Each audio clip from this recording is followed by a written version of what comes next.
Welcome to The Priority Shift, a podcast dedicated to focusing on your true priorities, both personal and professional, using the 80-20 method. I'm your host, Christina Walker. Let's dive in. Episode 13, 2026 Goals. Like most people, I cannot believe that we are at the end of 2025 and about to move into 2026. This awkward time between Christmas and New Year's is a time that I take to truly reflect on the past 12 months. What major wins happened and what challenges arose and what did I learn from those challenges? 2025 came with some strong headwinds this year and with being laid off from my job that I love. But I have found that I love creating this podcast and doing some other activities that I wasn't able to dedicate time to before. I love making goals and reflecting on goals to see what I have actually achieved. For the past several years, I have written goals and then actively review them throughout the year. I truly believe in making goals and following the SMART method, or specific, measurable, achievable, relevant, and time-bound. This episode will focus in on doing it both personally and professionally. For personal goals, I follow the SMART goals method a little more loosely because I think your goals should be a little unrealistic to really stretch yourself.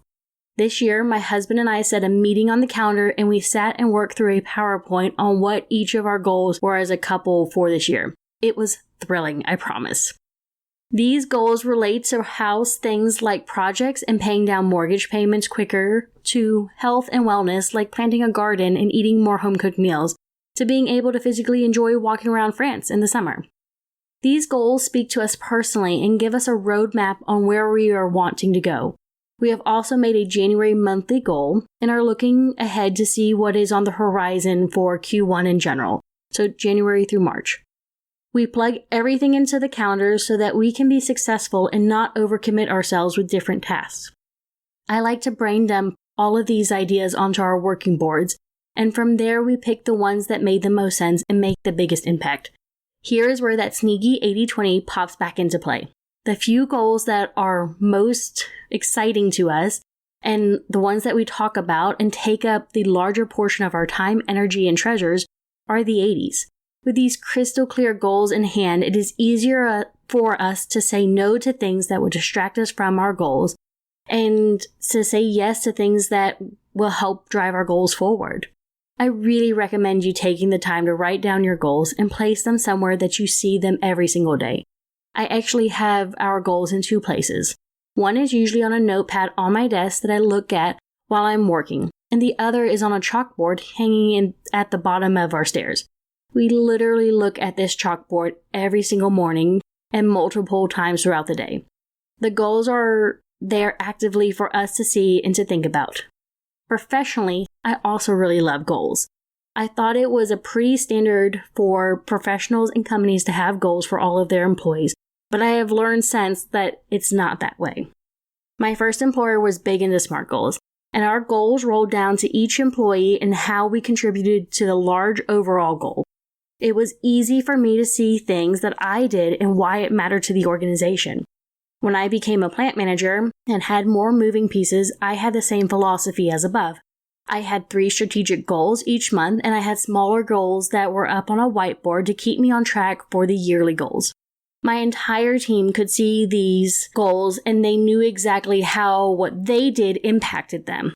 So, some of them were really simple, like 0 safety incidences, or 100% on-time delivery, but having them up on the board made me pay attention to them.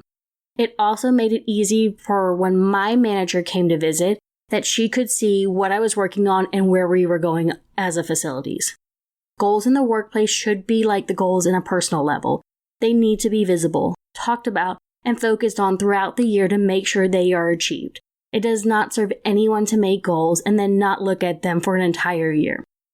I would love to hear how you approach goal planning and if your company has a set of goals or if your company makes goals and then puts them in a drawer until next year. I hope that as we transition to 2026, that the new year will be filled with the good things, great adventures, and not too many meetings.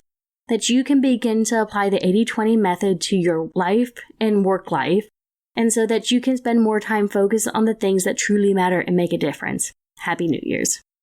Thanks for listening, and make sure to leave us a 5-star review on your favorite listening platform, and share this with a friend, colleague, or manager. Find more info at PriorityShiftSolutions.com and reach out to Christina directly to get started with coaching and applying the 80-20 method.